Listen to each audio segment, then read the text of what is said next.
El Consell Comarcal de Cerdanya no veuria malament la possibilitat de cobrar aquelles persones que fan un aprofitament comercial dels bolets que acullen els boscos.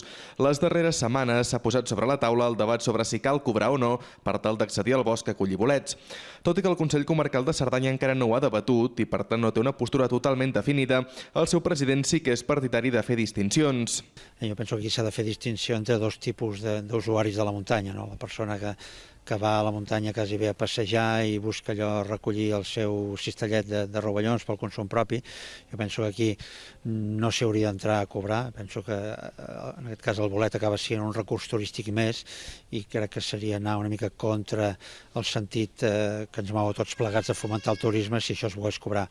Diferent és empreses o empresaris que s'hi dediquen ja d'una forma més intensiva i amb un desplegament de mitjans i de gent que aquests sí que acaben fent un negoci, no? I això seria comparable una mica aquella persona que va a la muntanya a buscar una mica de llenya per fer foc o el que va buscar un camió de pins. Moliner no veuria malament regular-ho, tal com ja es fa en algunes zones de França.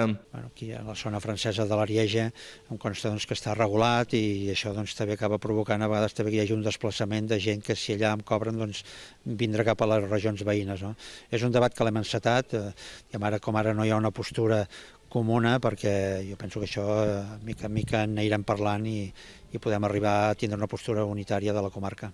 Tot i això, Moliner creu que en un futur no massa llunyà caldrà abordar la possibilitat de cobrar aquelles persones que fan negoci amb els bolets, igual que es cobra per altres aprofitaments forestals, com ara la recollida de trufes, la tala d'arbres o les pastures.